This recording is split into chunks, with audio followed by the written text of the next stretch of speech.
Well everyone, kali ini kita akan membahas tentang sentence. Jadi apa yang disebut dengan sentence atau kalimat, apa saja jenis-jenis kalimat itu. Nah, kita akan spesifik membahas tentang nominal dan verbal, yang mana verbal yang berbentuk aktif dan juga pasif. Oke, kita akan bahas lebih mendalam tentang apa itu kalimat. Well, what is sentence? Apa itu kalimat? Kalimat ialah susunan dari beberapa kata yang minimalnya terdiri dari satu subjek dan satu predikat. Nah, bila mana kalimat tersebut tersusun dari satu subjek dan satu predikat, kita bisa menyebutnya sebagai simple sentence atau kalimat sederhana. Seperti apa contohnya? Seperti kalimat tersebut, we drink, ya, we drink. Kita minum. We di sini adalah subjek dan drink di sini ialah predikatnya. They teach. They di sini adalah subjek dan teach merupakan predikatnya pada kalimat tersebut. Nah, ini disebut dengan simple sentence atau kalimat sederhana. Dan bentuk yang kedua ialah kalimat yang disebut dengan complete sentence, di mana dalam complete sentence itu kalimat yang tersusun dari satu subjek, predikat, kemudian ada objeknya, serta ada adverb atau keterangannya. Contohnya, we drink tea in a cafe. Kita meminum teh di sebuah kafe. We di sini merupakan subjeknya, drink di sini merupakan predikatnya, tea di sini merupakan objeknya, dan in a cafe ini merupakan keterangannya, keterangan tempat. Kemudian contoh selanjutnya, they teach English online. Mereka mengajar bahasa Inggris secara online. They di sini merupakan subjek, teach merupakan predikatnya, English merupakan objeknya, dan online di sini merupakan keterangannya. Ada dua bentuk kalimat, ada simple sentence dan ada complete sentence. Nah, selanjutnya kita akan pelajari tentang apa saja kata yang dapat kita jadikan sebagai subjek dan kata yang bisa kita jadikan sebagai predikat dalam sebuah kalimat. Kata yang bisa kita jadikan sebuah subjek ialah yang pertama noun, kata benda, dan pronoun, kata ganti benda. Apa itu noun dan apa itu pronoun? Noun itu ya kata benda. Sedangkan pronoun di sini merupakan kata ganti benda. Maksudnya apa? Kata yang difungsikan sebagai pengganti dari penyebutan benda sebelumnya. Contoh, kalimat yang subjeknya menggunakan noun. Arifin is a human. Di sini Arifin merupakan noun. Dan Arifin dalam kalimat di sini merupakan subjek. Jadi contoh kalimat yang subjeknya menggunakan noun itu Arifin is a human. Kemudian kalimat yang subjeknya menggunakan pronoun. Nah, kita coba ambil pronounnya dari kata Arifin, dari noun Arifin. Arifin ialah manusia, dia laki-laki. Nah, karena dia laki-laki, kita pakai pronoun he. He eats fruit and meat. Dia memakan buah dan daging. Jadi, he eats fruit and meat. Di sini contoh kalimat yang subjeknya menggunakan pronoun. Jadi kedua kata ini yang bisa kita jadikan sebagai subjek dalam kalimat. Kemudian apa kata yang bisa menjadi predikat dalam sebuah kalimat? Ada dua, yang pertama to be dan yang kedua ialah verb. Nah, apa saja contohnya dari bentuk kalimat yang predikatnya menggunakan to be? Contohnya, he is a human. Is di sini merupakan predikat yang bentuknya to be. Oke, he is a human.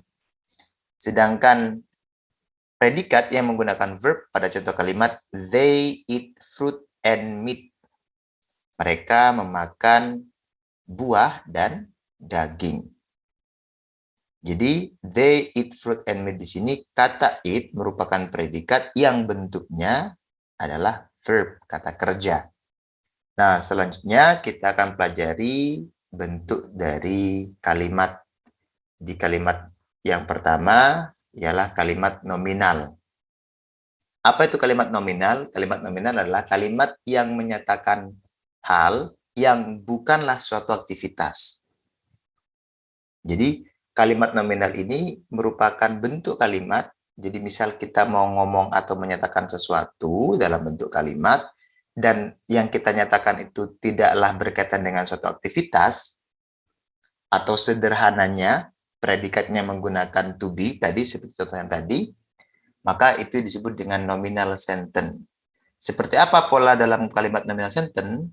Di situ ada subjek, ada predikat, kemudian ada three complement. Jadi predikatnya di sini menggunakan to be, tidak lagi menggunakan verb. Dan menggunakan three complement. Apa itu three complement? Three complement ialah 3 pelengkap dalam kalimat tersebut. Apakah ketiga-tiganya kita gunakan? Tidak harus ketiga-tiganya kita gunakan dalam membuat kalimat nominal. Nah, apa saja three complement itu? Biasa kita sebut dengan atau kita singkat dalam kata ANA. A itu stands for adjective, N stands for noun, A yang terakhir stands for adverb. Jadi, adjective kata sifat, noun kata benda, dan adverb kata keterangan. Nah, seperti apa contoh bentuk kalimat yang disebut dengan kalimat nominal yang komplemennya menggunakan adjective, noun, dan adverb? Mari kita lihat pada contoh di bawah. Jadi, ini merupakan contoh dari kalimat nominal yang menggunakan adjective, yang komplemennya menggunakan noun, dan yang komplemennya menggunakan adverb. Mari kita bahas satu persatu. I am happy. I di sini subjeknya, am merupakan predikatnya, happy merupakan komplement yang berbentuk adjektif yang menggunakan kata sifat.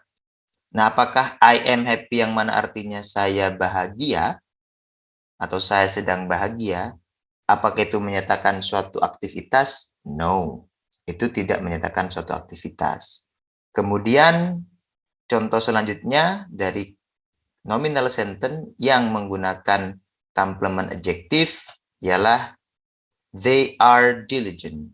Mereka rajin. They di sini adalah subjek, are merupakan predikatnya yang berbentuk to be, dan diligent ini merupakan komplement yang berbentuk adjektif atau komplement yang menggunakan kata sifat. Apakah they are diligent, mereka rajin itu adalah bentuk kalimat atau makna dalam bentuk kalimat yang menyatakan suatu aktivitas? Tentunya tidak. Kemudian contoh yang ketiga, Arifin is handsome. Arifin tampan. Apakah Arifin tampan di sini menyatakan suatu aktivitas? Tidak.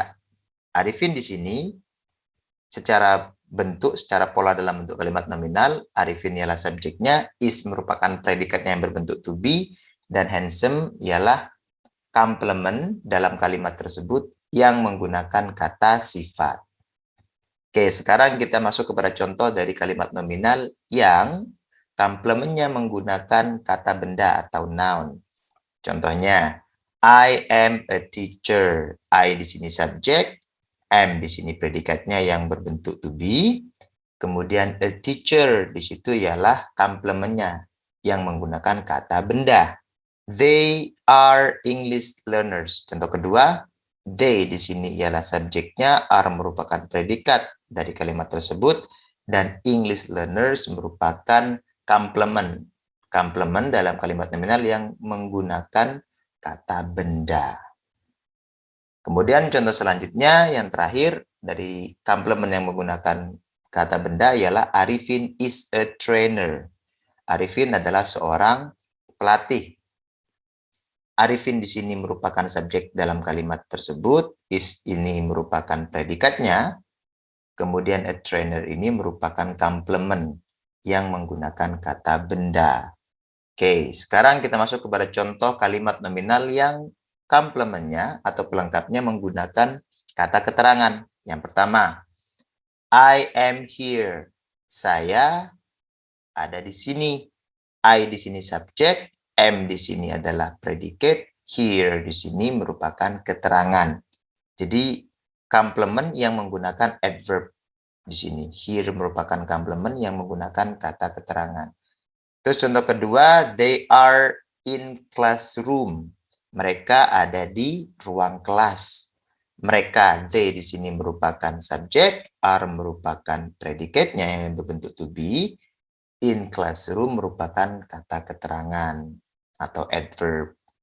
Kemudian contoh yang terakhir dari komplement yang menggunakan kata keterangan atau adverb, Arifin is in Probolinggo. Arifin di sini adalah subjeknya, is merupakan predikatnya dalam kalimat ini, yang mana bentuknya to be. Kemudian in Probolinggo ini merupakan adverb, kata keterangan. Oke, jadi itu yang disebut dengan nominal sentence, yang mana merupakan kalimat yang menyatakan hal yang bukanlah suatu aktivitas. Lalu kalimat yang menyatakan suatu aktivitas itu seperti apa? Apa namanya? Nanti kita akan pelajari itu.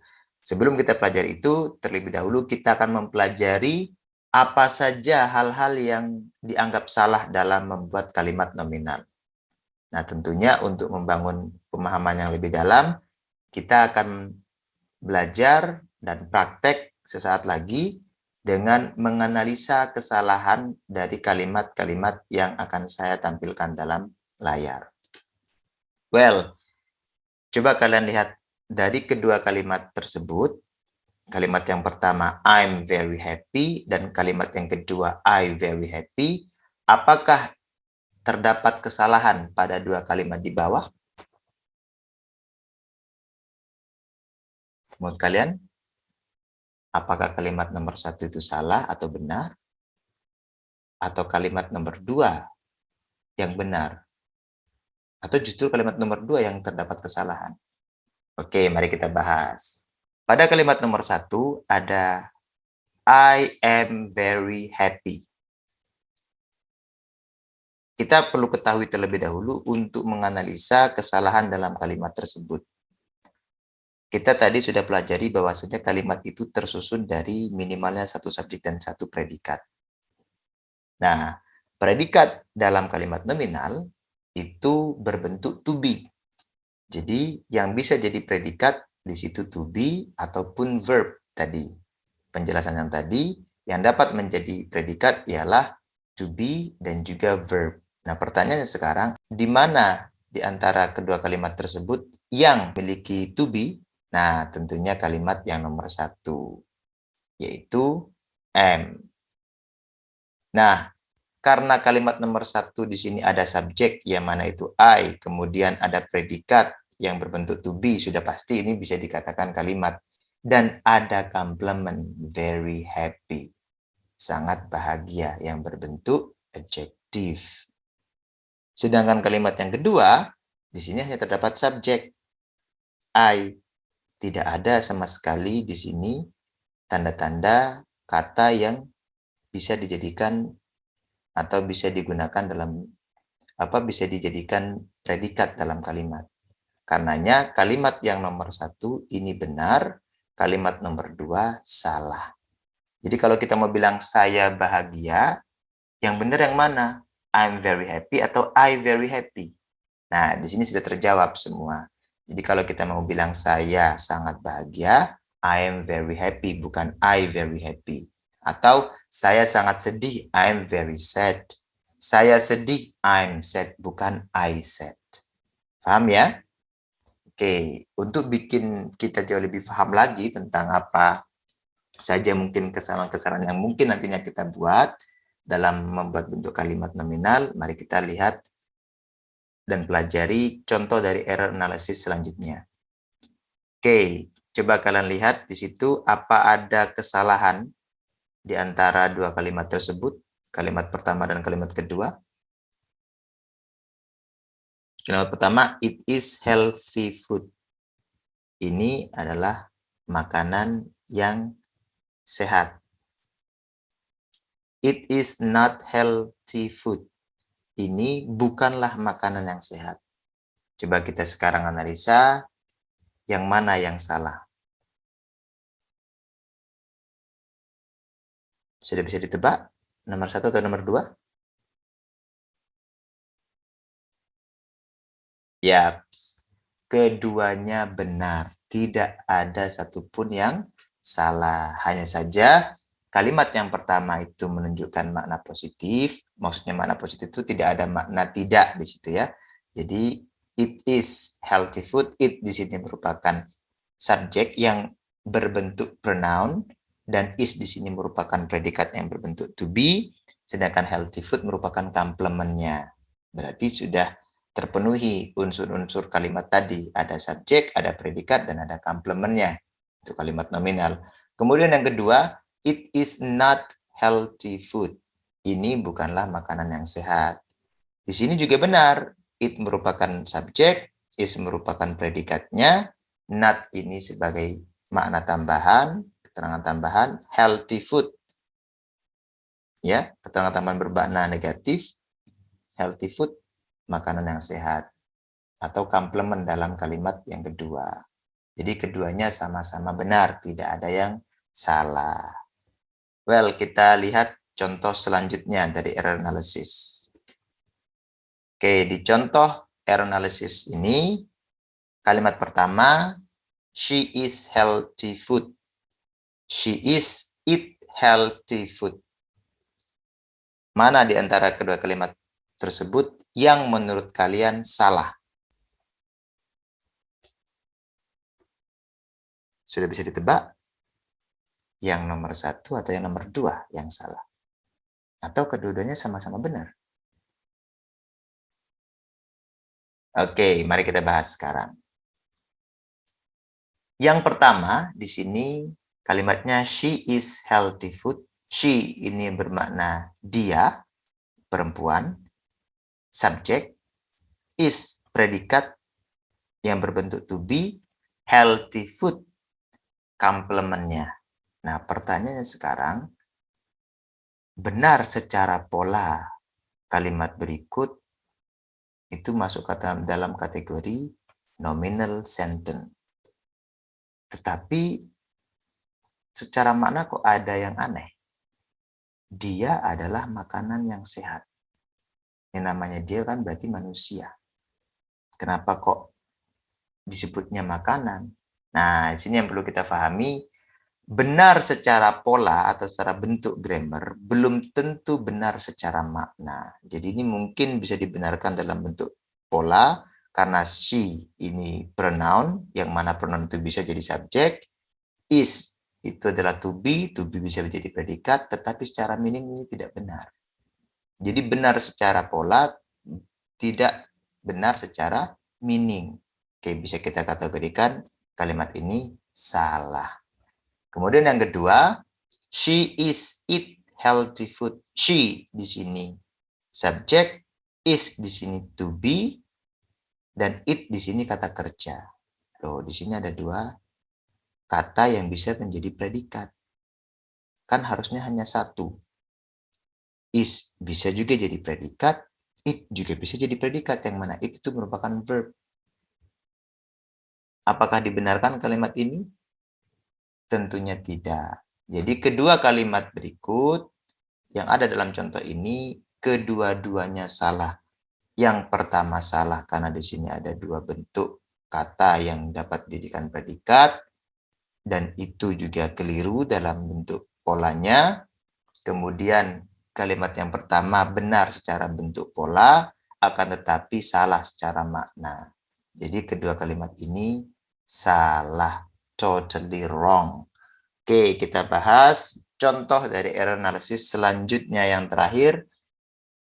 Kalimat pertama, they are sing beautifully. Yang kedua, they are beautiful. Coba kalian lihat di mana di antara kedua kalimat berikut yang salah.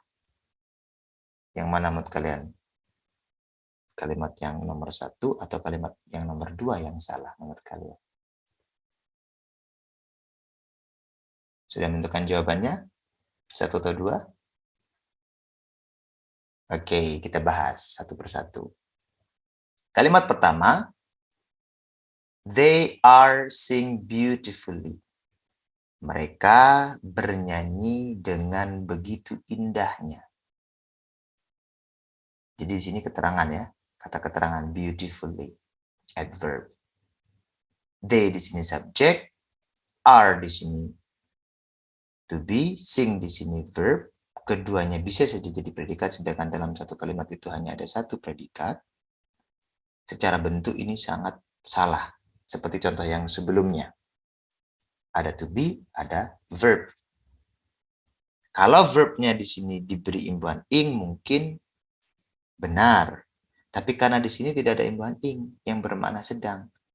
Karenanya pola ini salah. Ya. Kalimat pertama salah. Sekarang kita lihat kalimat yang kedua. They are beautiful. Mereka cantik. They di sini subjek, are di sini to predikat yang berbentuk to be, beautiful di sini kata sifat yang mana bisa kita jadikan sebagai komplement dalam bentuk kalimat nominal. Nah, secara pola benar, secara meaning benar, berarti kalimat nomor 2 ini benar. Jadi bisa kita simpulkan, dari contoh ini yang salah hanya kalimat nomor 1. Sudah mulai paham pola penggunaan bentuk kalimat nominal dan contoh mana yang benar penggunaannya serta penggunaan bentuk kalimat yang salah?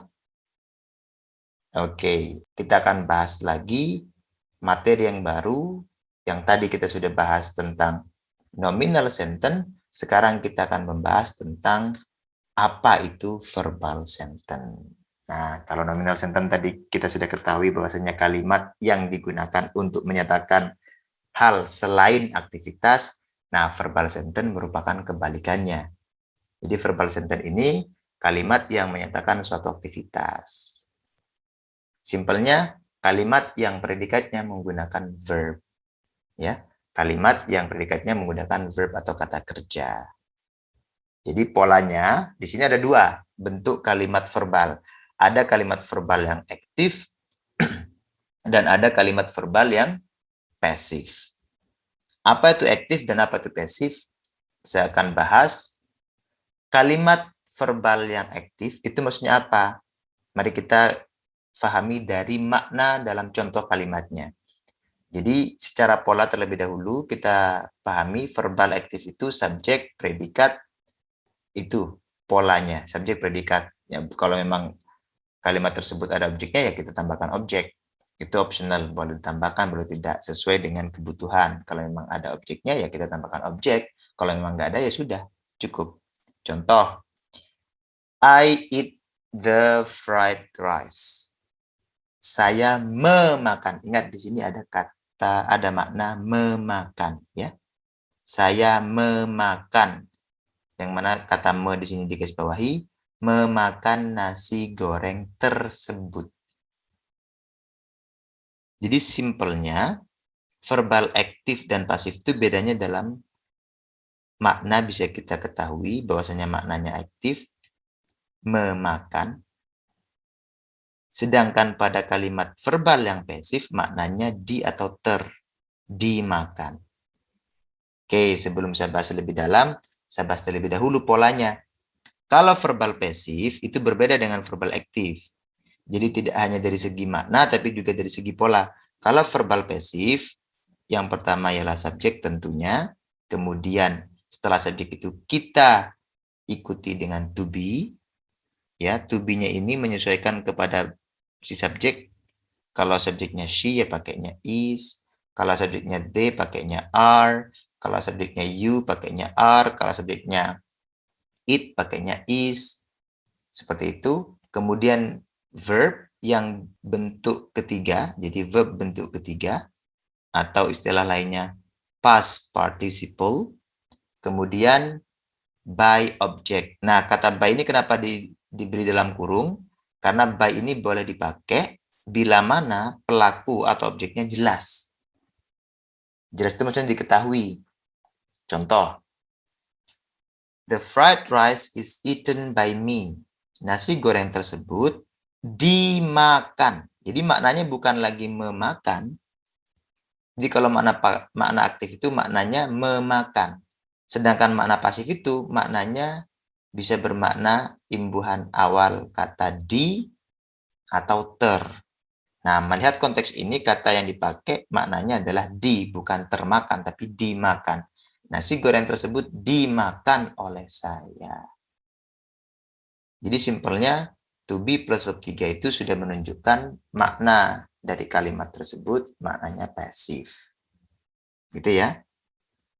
Sama-sama verbal, tapi ada dua bentuk. Yang pertama aktif dan yang kedua pasif atau pasif. Oke, untuk melihat lebih jauh seberapa paham kita tentang penggunaan verbal dan bentuk-bentuknya, yang aktif maupun yang pasif, seperti yang kita sudah lakukan sebelumnya, kita akan mempelajarinya, menguji pemahaman kita dengan menganalisa kesalahan-kesalahan yang terdapat pada kalimat berikut. Oke, kalimat pertama, I am make people happy. Kalimat yang kedua, I make people are happy. Nah, di antara dua kalimat tersebut, mana yang menurut kalian salah, baik secara meaning maupun secara pola? Sudah tentukan yang mana? Kalimat pertamakah atau kalimat keduakah yang salah menurut kalian? Oke, kita bahas sekarang satu persatu. Kalimat yang pertama, I am make people happy. Ya, I am make people happy. Di sini ada I yang berkedudukan sebagai subjek, kemudian am ini to be, yang mana to be itu bisa jadi predikat dalam kalimat, make di sini verb, bisa juga jadi predikat dalam kalimat tersebut. Nah, ingat pada contoh yang tadi tentang error analysis yang nominal, di situ ada to be dan ada make. Yang mana make-nya itu kata-kata kerja yang kata kerja make di sini tidak ada imbuhan ing, tidak berbentuk continuous, tidak berbentuk verb ing. Karenanya penggunaan am to be lalu diikuti oleh kata kerja yang tidak berbentuk verb ing itu sudah tentu salah. Ya, secara pola salah. Jadi kalimat pertama kita simpulkan ini salah. Terus yang kedua, I make people are happy. I subjek, make predikat. Nah, sudah beda ya. Di sini ada I'm, sedangkan di sini tidak ada. Oke, mungkin sementara bisa kita simpulkan ini sudah benar. Sementara ya, I make. Kemudian people, saya membuat orang-orang are happy. Nah, ada are di sini. Yang mana harusnya tidak perlu ada. Cukup I make people happy. Jadi tidak perlu lagi ada are. Sehingga kalimat kedua ini juga bisa kita simpulkan salah. Jadi tidak ada satupun di antara kedua kalimat tersebut yang benar.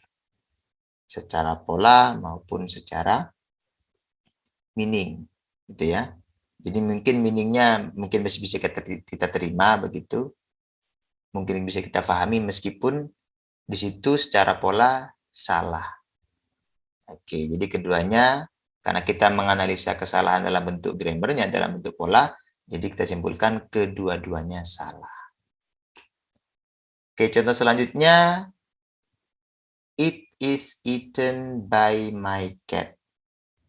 Yang kedua, my cat is not eat. Apakah kalian melihat ada kesalahan dalam kedua kalimat tersebut? Yang kalimat pertama atau yang kalimat kedua yang salah? Sudah menentukan jawabannya? Oke, kita bahas satu persatu. Kalimat yang pertama, di sini, it is eaten by my cat.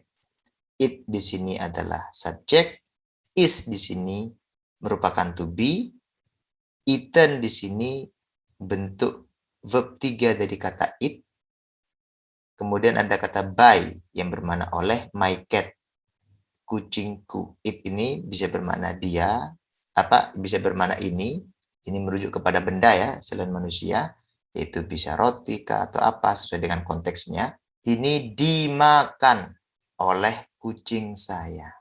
Ini dimakan oleh kucing saya. Nah, ini merupakan pola dari bentuk kalimat verbal yang pasif, yang mana subjek, kemudian diikuti oleh to be, lalu diikuti oleh verb bentuk ketiga, dan ada kata by my care. Jadi bisa kita simpulkan kalimat yang pertama benar, yang mana ini merupakan bentuk kalimat pasif. Nah, sekarang tinggal kalimat yang kedua. My cat is not it. My cat di sini adalah subjek, is di sini to be, ya. Not, tidak, keterangan makna tambahan, it, makan. Ingat tadi di sini ada to be, tetapi kata kerjanya tidak berbentuk verb ing. Nah, sama seperti contoh yang sebelumnya, maka dapat kita simpulkan kalimat ini salah. Kecuali kita bilangnya my cat is not eating. Itu baru benar. Tapi karena berhubung ini my cat is not eat, tidak ada verb, tidak ada imbuhan akhir ing, maka kalimat ini salah. Oke, contoh selanjutnya yang ketiga, she buys some healthy food. Yang kedua, she is buys some healthy food. Nah, di situ ada perbedaan yang nampak, tapi apakah perbedaan itu di antara kalimat yang pertama dan yang kedua ini menunjukkan bahwasanya kedua-duanya benar atau salah satu di antaranya salah atau keduanya sama-sama salahnya. Oke, silakan kalian tebak yang mana menurut kalian di antara kedua kalimat tersebut yang salah. Yaps, mari kita bahas satu persatu. She buys some healthy food. Dia membeli beberapa makanan sehat atau makanan yang menyehatkan. Nah, she buys, she di sini subjek, buys di sini verb yang bisa menjadi predikat, some healthy food, beberapa makanan. Nah, kalimat di sini subjek sudah ada, predikat sudah ada yaitu buys. Apakah kalimat ini benar menurut kalian? Yaps, kalimat ini benar, baik secara makna maupun pola. Nah, tinggal kalimat yang nomor 2. She is buys some healthy food.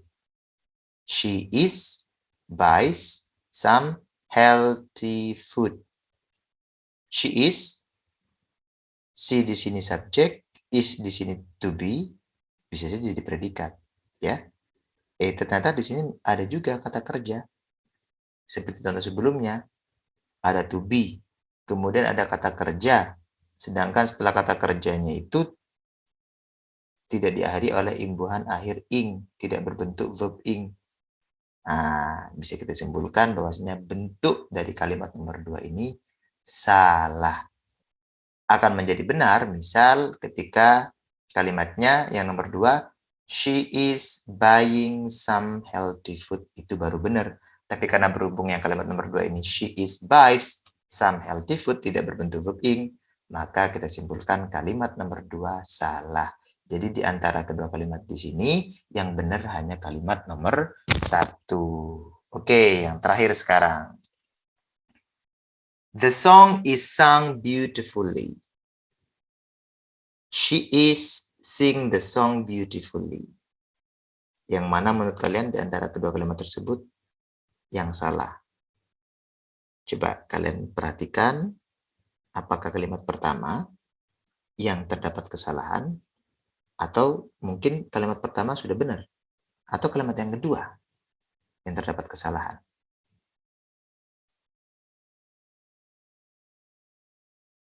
Sudah menentukan yang mana yang menurut kalian benar dan salah? Atau kalian menyimpulkan kedua-duanya sama-sama salah atau mungkin kedua-duanya sama-sama benar? Oke, mari kita bahas satu persatu lagi. Kalimat yang pertama, the song, ini bermakna lagu tersebut. Jadi ini noun, bisa jadi subjek. Kita posisikan sebagai subjek di sini. Is, to be, ya, to be. Terus sang, sang, sang di sini bentuk verb 3 dari sing atau menyanyi. Beautifully, dengan begitu indahnya. Jadi ada subjek, yang mana subjeknya adalah the song, kemudian ada to be, dan setelah to be ini ada verb 3. Nah, coba kita ingat-ingat lagi rumus dari pola dari bentuk kalimat verbal yang pasif. Subjek yang diikuti to be, kemudian diikuti verb 3. Nah, berarti kalimat ini kita simpulkan benar. Jadi kalimat pertama ini merupakan kalimat yang berbentuk verbal pasif, yang mana subjek, di sini the song, kemudian diikuti oleh to be-nya is, menyesuaikan pada subjeknya, kemudian sang, verb 3, lalu kemudian kata keterangan. The song is sung beautifully. Lagu tersebut dinyanyikan dengan begitu indahnya. Oke, tinggal kalimat yang nomor 2 sekarang. She is sing the song beautifully. She is sing the song beautifully. She di sini pronoun. Pronoun berarti bisa jadi subjek, don. Bisa jadi subjek. Jadi she bisa jadi subjek. Is. Ada to be di sini. Bisa jadi predikat. Ya, tetapi ternyata di sini ada verb juga. Yang juga bisa kita jadikan sebagai predikat dalam kalimat.